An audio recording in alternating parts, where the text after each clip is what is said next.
दारिद्र्यम रोग दुखम, घोर गरीबी भगवान की पूजा से नष्ट होती है। शिव अर्चन करने से घोर गरीबी समाप्त होती है। शत्रु का कोई भी प्रभाव नहीं जमता। शत्रु को समाप्त करने के लिए शंकर की आराधना चाहिए। इसलिए तो राम जी की होशियारी, लंका के ऊपर चढ़ाई चढ़ाने से पहले वो रामेश्वर की स्थापना करते हैं। इस बात का प्रमाण है कि महादेव की कृपा से सहज में शत्रु को जीत लिया जाएगा, बहुत सहज में। कंस के उद्धार से पहले मेरे भगवान गोविंद भी तो गोपेश्वर की स्थापना श्री वृंदावन में भगवान शंकर की कृपा से बहुत ताकत मिलती है, बहुत ताकत। बहुत प्यारा श्लोक है, दारिद्र्यम रोग दुखम च पीड़नम शत्रु संभवम। दरिद्रता, रोग, हर प्रकार का दुख, पाप लिखा है, पापम रूपम पापम चतुर्विधम तापन बन्ना चेते शिवम। भगवान शंकर की कृपा से जघन्य अपराध समाप्त हो जाते हैं।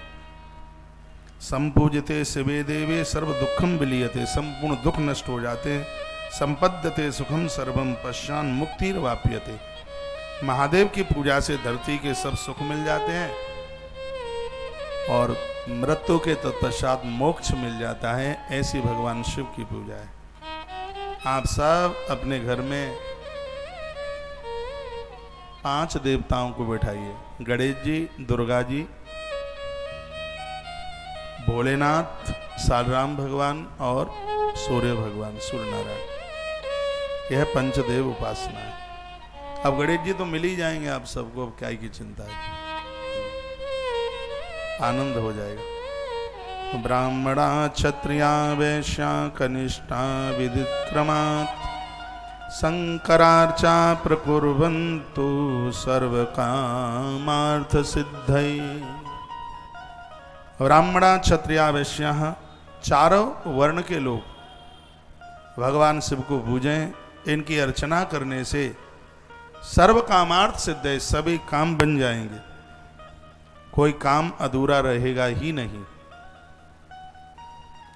जो मैंने एक नंबर दिया है, यदि किसी ने लिख लिया है तो कृपया तुलसी तपोवन यूट्यूब चैनल की आईडी पर उसको डाल दें। गणेश उत्सव इंदौर के नाम से उसको लिख करके डाल दें, क्योंकि काफ़ी लोग उस बाद में जुड़े होंगे, नंबर मांग रहे हैं। आप उस पर लिख के डाल दीजिए, जो भी आईडी पर मेरी बात सुन रहे हैं।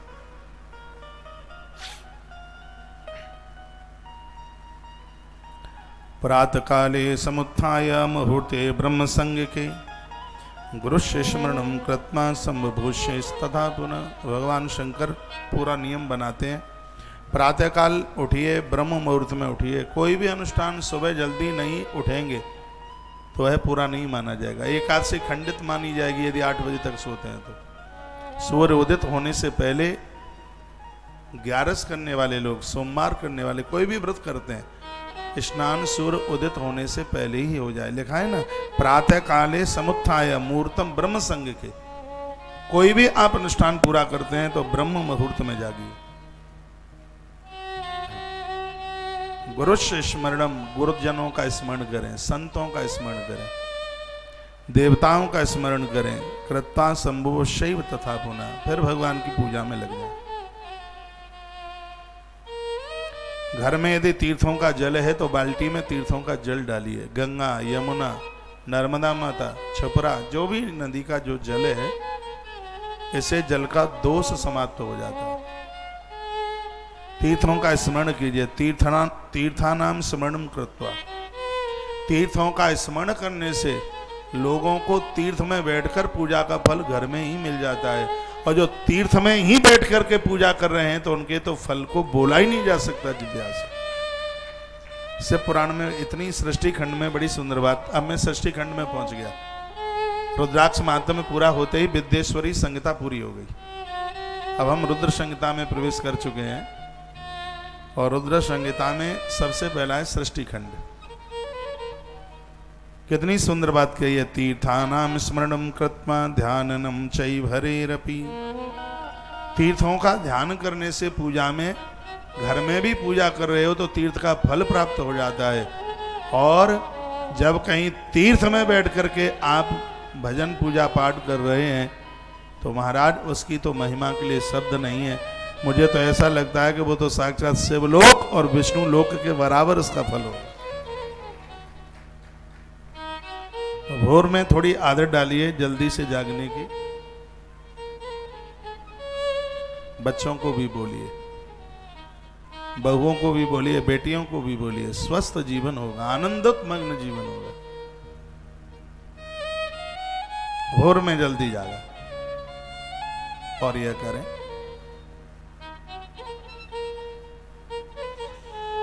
वर्णन है प्रातः काले समुत्थाय मुहूर्ते ब्रह्म संके गुरु स्मरणं कृत्वा सम्मुवशतः पुनः तीर्थानां स्मरणं कृत्वा ध्यानम चैव हरेरपि ममापि निर्जनाराणां वै मुन्यादीनां तथा मुनि तथा स्तोत्रम शंभूनां ग्रह्यादुद विधिपूर्वकम्। जो भी जिस देवता को आप मानते हैं उसका स्तोत्र जरूर पढ़ने की आदत डाल लो। कोई भी गणेश जी को मानते हैं, गोपी गीत पढ़ लो, बड़ा अच्छा है। रुद्राष्टक स्तोत्र में ही आता है, नमामि समीशान निर्वाण रूपम। बैठ, कोई न कोई स्तोत्र आप देखते हैं कि हम यहां पूजा में रोजाना स्तोत्र बोलते हैं। मल्होत्रा जी कैसे हैं आप? जय श्री राधे। कपिल भैया है? जय श्री राधे। कैसे हैं भैया? आप बैठे हैं? इधर आ जाए सोफे पे। यहाँ क्या बैठेंगे, यहाँ तो बच्चे बैठे हैं। एक सोफा बीच वाला, माता जी आप पीछे निकल जाएंगे, बीच वाले। संस्कार टीवी से हैं जगदीश मल्होत्रा जी, बड़ा आदर है आपका, आप पधारे। आज हमारे सब लोग ओमकारेश्वर चले गए हैं दर्शन करने के लिए। कहीं आपको ये लगे कि महाराज जी की कथा में श्रोता कम कैसे। अभी कल यहाँ अमावस्या थी, उससे पहले सोमवार वगैरह शिव महारात्रि, तो इनको हम रोक के रहे थे कभी कहीं मन जाइए, तो आज गए हैं दर्शन करने के लिए। हमारा भगवत कृपा से बड़ा अद्भुत आयोजन हो, आनंद हो रहा है। बोलो बांके बिहारी लाल की, श्री हनुमान जी महाराज की जय, आज के आनंद की जय जय जय श्री राधे, जय जय श्री राधे। तो शिव महापुराण में जो आप सुन रहे हैं वो सुनिए। लिखा है इसमें वर्णन किया, कोई भी आप व्रत करते हैं, यदि सूर्य उदित होने से पहले नहीं जागते तो व्रत करने का कुछ भी कोई भी पुण्य फल प्राप्त नहीं होता।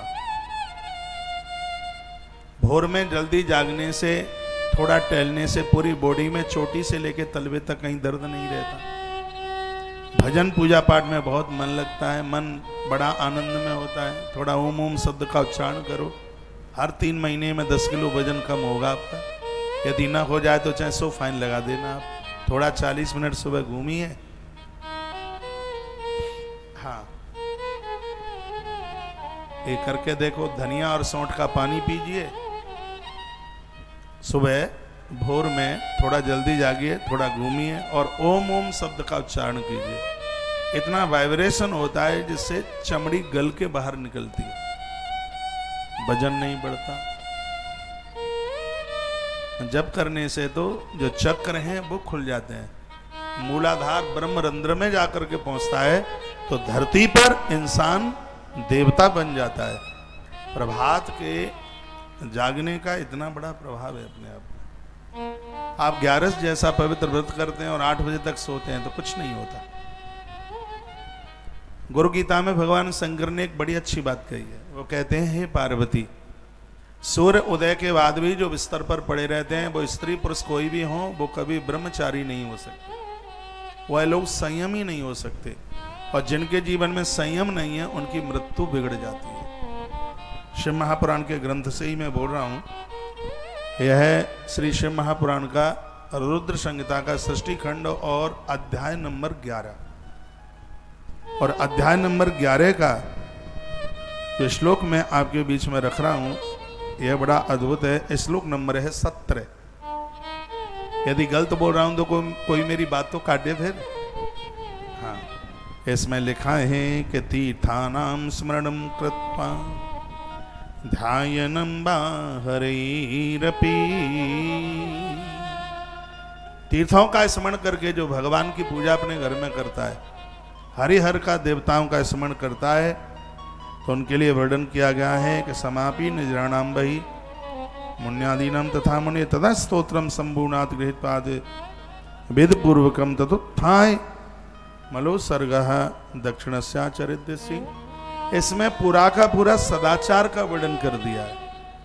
आपको ध्यान हो, एक दिन मैंने आपको बोला था 4 दिशाएं ऐसी हैं जिधर पाम करके आप सोएं, और 4 दिशाएं ऐसी हैं जिधर भूल करके भी पाम ना करें। यह मैंने आपके बीच में एक दिन निवेदन किया था। 4 दिशाओं में पूर्व की तरफ आप चढ़ करके सो सकते हैं, पूर्व की तरफ, उत्तर की तरफ, पश्चिम की तरफ और ईशान कोण की तरफ। इसके अलावा और दिशाओं में ये मृत्यु कारक बन जाती हैं दिशाएं। शिव महापुराण में जिन प्रमाणों के साथ बात कही है, इतनी मजबूत, सबसे अनादिकाल का सबसे पहला ग्रंथ है शिव महापुराण। जितने भी पुराण हैं सब में श्लोक घट गए, लेकिन ऐसा शिव महापुराण है आज भी जिसमें 24,000 से ज्यादा श्लोक है। ऐसा बड़ा प्रमाणित है ग्रंथ है। और सावन के महीने में जिसे हम सुन रहे हैं, तो ये तो बड़े पुण्य की बात है। वर्णन किया गया है कि व्रत वाले दिन आप अपने हाथों से मिट्टी शुद्धाम मृदम दुजो लिप्या चत्वारम विशुद्ध।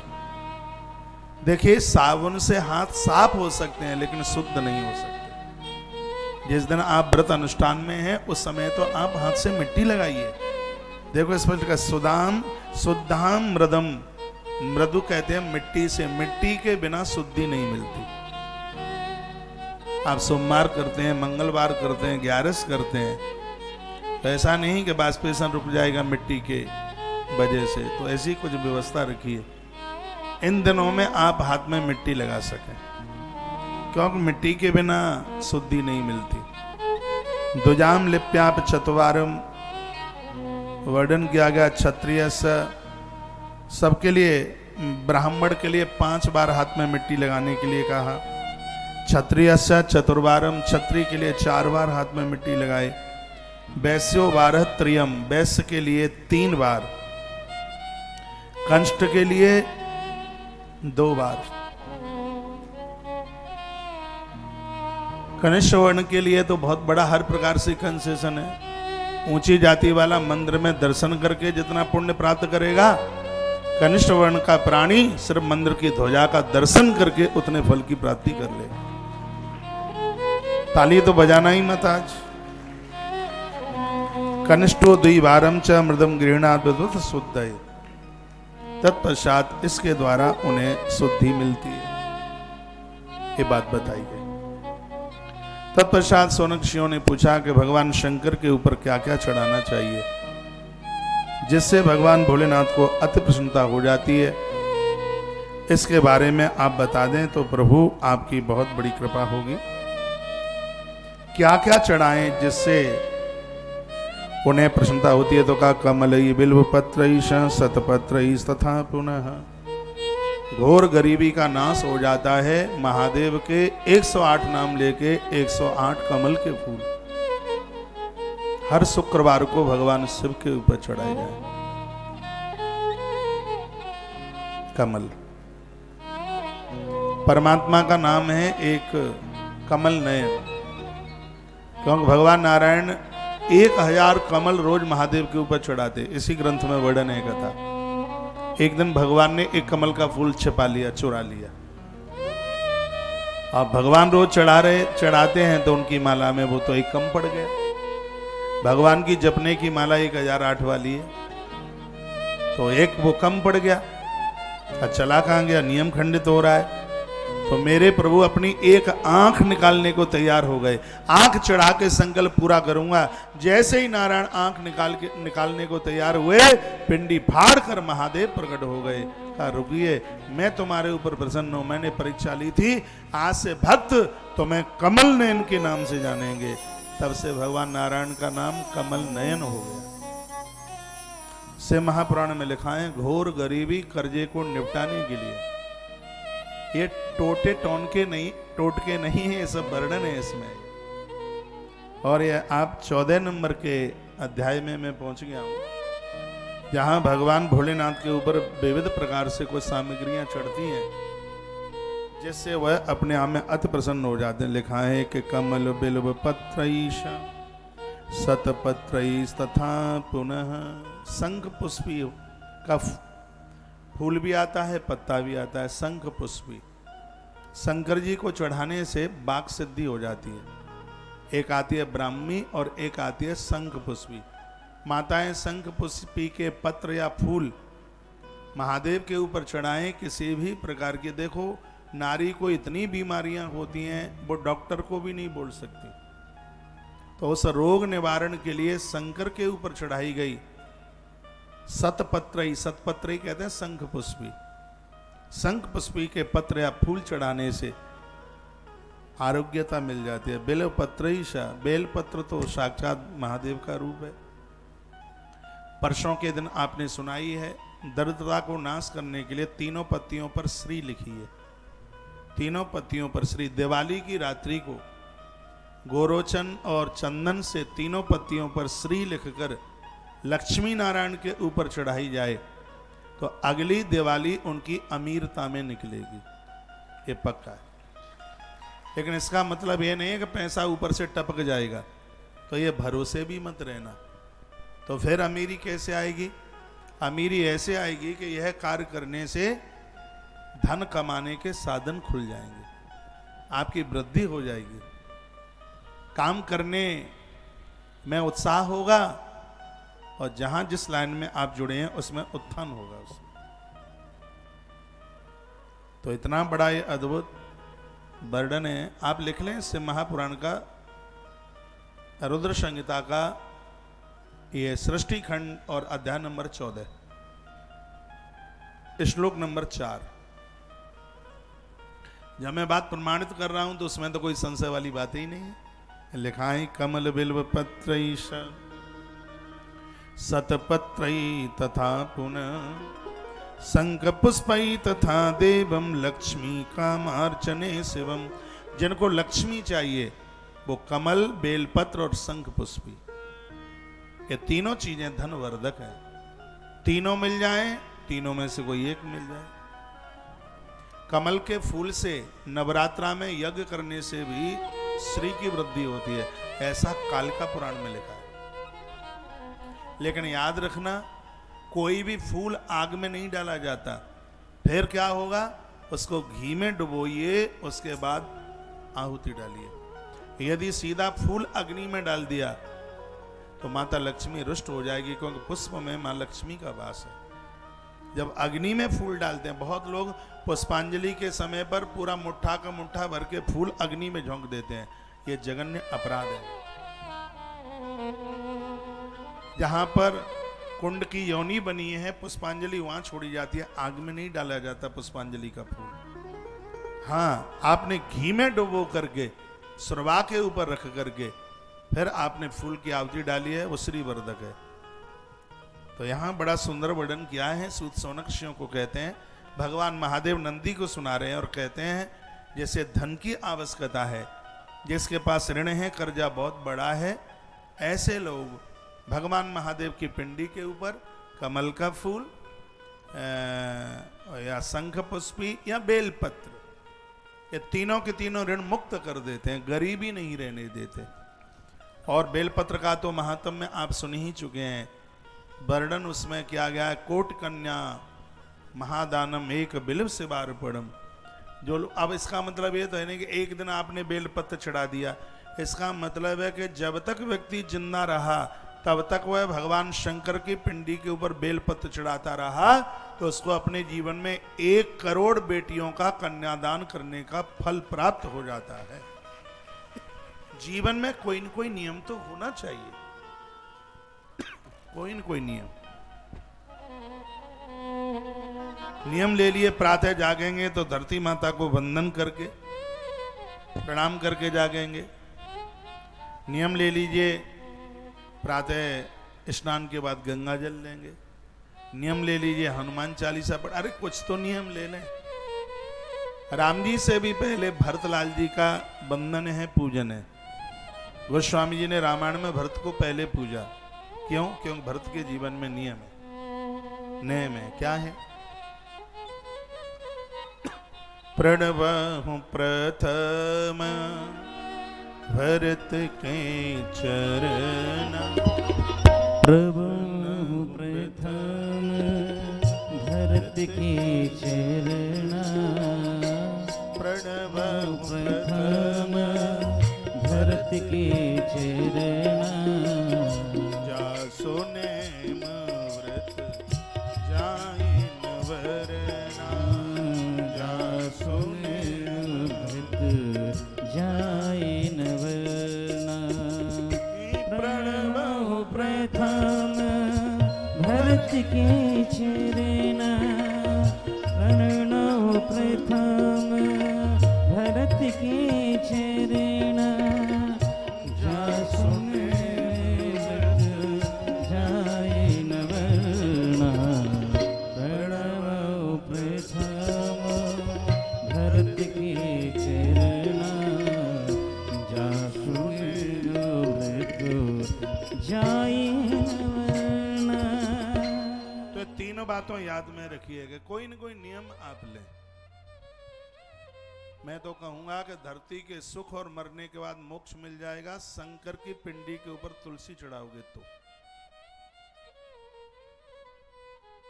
किसी में दम हो तो बात काट दे मेरी। फिर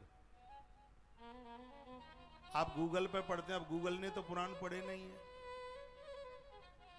गूगल में तो 21 मुखी रुद्राक्ष बताया गया, 18 मुखी बताया गया, 2 लाख रुपए का 21 मुखी, तो 100% नकली है। इससे पुराण में लिखा है कि 14 मुखी से ऊपर रुद्राक्ष होता ही नहीं। कल मैंने आपको निवेदन किया है, बड़ी बड़ी मशीनें, बहुत बड़े बड़े कारोबार, 2 लाख रुपए का 21 मुखी रुद्राक्ष, किसी भी ग्रंथ में वर्णन नहीं है उसका। शिव महापुराण प्रमाणित ग्रंथ है जिसमें 14 मुखी के ऊपर है ही नहीं, और आप गूगल के द्वारा ठगे जा रहे हैं। गूगल तो बोलता है कुमकुम मन चढ़ाओ महादेव पर, गूगल तो बोलता है कि तुलसी मन चढ़ाओ। श्लोक नंबर लिखिए, मैं आपको बता रहा हूं, लिख लें आप प्रमाण। श्री शिव महापुराण रुद्र संहिता, उसका सृष्टि खंड और अध्याय नंबर 14 और श्लोक नंबर 28, इसमें भगवान शंकर स्वयं अनुमति दे रहे हैं तुलसी चढ़ाने के लिए। वो क्या कहते हैं कि भुक्ति मुक्ति फलम तस्य तुलस्या पूजये ददी। भगवान महादेव कहते हैं कि जो तुलसी की पत्तियों से मेरी पूजा करेंगे, मृत्यु लोक में संपूर्ण सुख और मरने के बाद मैं उनको मोक्ष दे दूंगा। ये भगवान शंकर 28 नंबर का श्लोक है। कोट ये रुद्र संहिता पहला खंड है, इसका सृष्टि खंड, सृष्टि खंड अध्याय नंबर 14 और श्लोक नंबर 28। और भगवान शंकर कार्तिकेय को सुना रहे हैं कथा, भगवान महादेव वो नंदी को सुना रहे हैं, और नंदी ने यही बात कार्तिकेय को सुनाई। तो भगवान शंकर नंदी को कहते हैं, हे नंदी, भुक्ति मुक्ति फलम तस्या तुलस्या पूजिये दधी। जो तुलसी पत्रों से मेरी पूजा करेगा तो जिंदे जी धरती के संपूर्ण भोग, और मरने के बाद मैं उनको मोक्ष दे दूंगा। तो इतने खुश हो जाओ। प्रदोष वाले दिन आपने महादेव पर मंजरी चढ़ा दी, मंजरी। यह समझ लीजिए कि धरती की जितनी सामग्रियों से शंकर प्रसन्न होते हैं चढ़ाने पर, तो सिर्फ मंजरी चढ़ाने से महादेव को प्रसन्नता मिल जाती है। तुलसी पत्र के लिए शंकर जी ने खुद आज्ञा दे दी। अनुमति दे दो।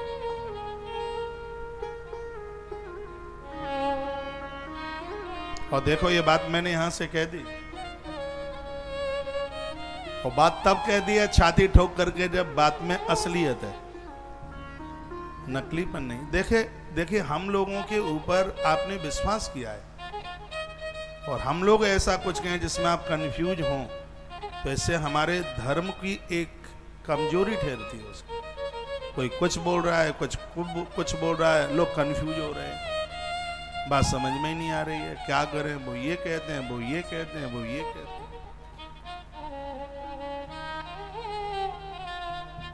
आपसे पुराण घर में पढ़िए, सावन का महीना है, और यदि मैं गलत बोलता हूं तो मेरे ऊपर फाइन लगाइए कि तुमने ऐसा क्यों बोला।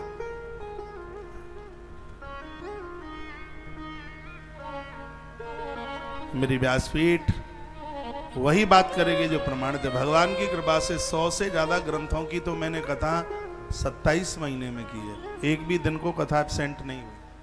हर रोज कथा मैं लगभग 7-8 मई 2020 से एक भी दिन ऐसा नहीं रहा जिस दिन मैं आपसे ओझल रहा।